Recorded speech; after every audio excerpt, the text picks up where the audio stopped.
Because after all, at the end of the day, your success, or what you gauge your success by, is basically you're doing. What's up, guys? Another day, another review. It's been a while since I've done a film review, and I finally got some time to do another one. And if you haven't been watching my reviews, do get a chance to swing by my YouTube playlist titled Reviews on Robert Mũnũku YouTube channel. So today I'm going a bit retro. I consider anything above 10 years retro. This is actually less than 10 years, so it's just borderline retro. I consider anything that's older than 25 years vintage. So you're talking about movies that were made maybe before 1995. You're basically talking about vintage. And maybe if you're talking of movies that were made in the Alfred Hitchcock era when cinema was still very young, again, that could also be vintage. But today I talk about a movie that's been out for close to a decade, and I just happened to see this. It's one of those times when you're done with work and you're just bored and you want to watch something.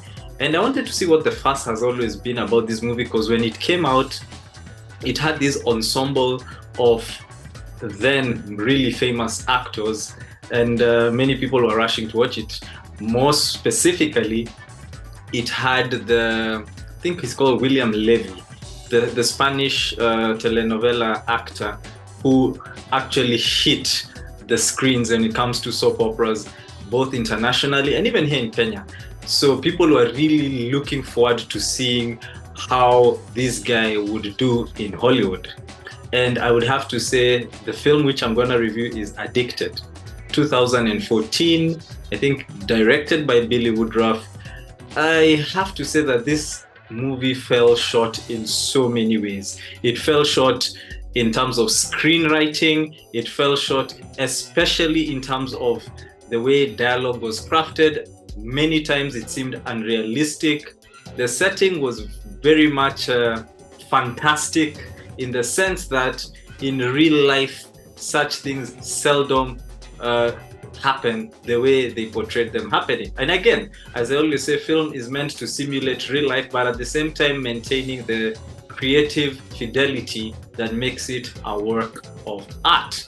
And indeed, there were some moments where Addicted proved to be this kind of artistic showcase. I would have to say the biggest flaws were in the thematic areas of storytelling. You have this narrative pushed on the audience that cheating is okay.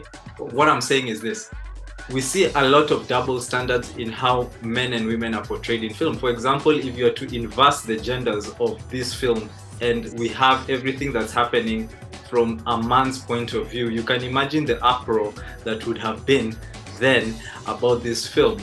But then again, because it was a woman who was doing these things, a woman who was experiencing what is apparently a sex addiction, we are left in empathy. We are left excusing and okaying and saying, well, she should get help.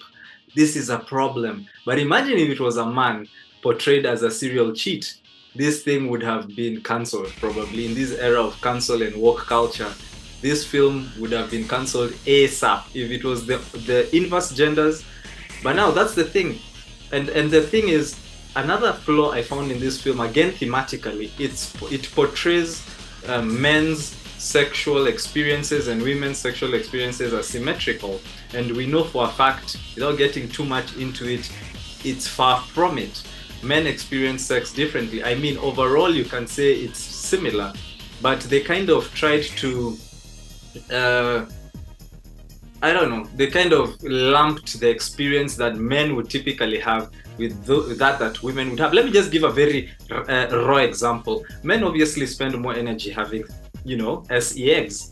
So you don't expect, for example, a working man like the one we saw portrayed by the character of Boris Kojo, going through work the whole day and also being able to constantly engage in his wife in sex throughout. It doesn't make sense.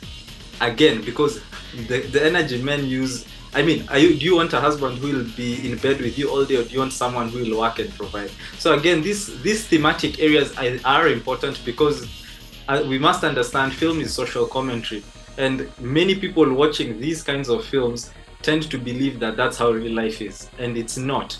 And another thing is you get to see again the portrayal of a character as a hero, not an anti-hero, because again in storytelling, when you portray someone as an anti-hero, it's clear they're an anti-hero. But in this case, you are portraying somebody who has blatant negative behavior as a hero and excusing this bad behavior as an addiction, and even going to the extent of projecting the flaws to the man who is actually is like he's perfect. The guy in this movie is an architect, he's high earning, he's handsome, he's tall, he's everything basically women say men want. But then again, it's still not enough. This woman has 2 kids, it's still not enough. Again, this narrative is a very dangerous narrative if portrayed in storytelling, if it's portrayed in the arts, because it creates sense of delusion among women who would watch this, young women especially, who may think that this is how real life takes place, and that's it's not how it takes place. So that was one major criticism I had with it. Another thing is it kind of normalized things that should in everyday life be, it normalized things that should actually be condemned. It normalized infidelity, it normalized sexual promiscuity. Actually, this movie should actually be called How to Be a 304, because that's basically it. It normalized the fact that people can make bad choices and get away with it. I will not spoil the film for you, but even how the film ends and how the film unfolds, it goes to show that, or it goes to imply that as a young woman with a family, you can do all manner of crazy things and let it go as mental health issue. No one will blame you for anything. You can be a cheat, you can rack up a higher body count than Nairobi City Mortuary, you can do all these things, but it's okay if you're a woman.